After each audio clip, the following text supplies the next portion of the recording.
Let's make easy sinigang sa miso. In maya-maya, let's go!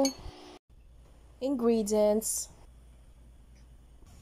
Habang nagigisa, nagpapasalamat ako sa mga new followers ko. Thank you po.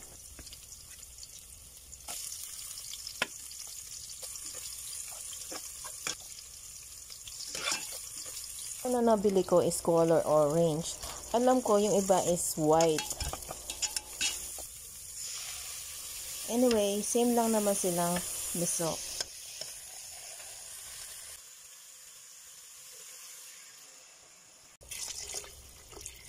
Wala pala akong nabiling labanos kaya gabi na lang ang nilagay ko. Masarap din naman.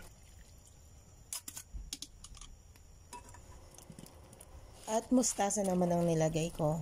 Hindi kangkong. Ayan na guys, ang sarap. Manganta mo po.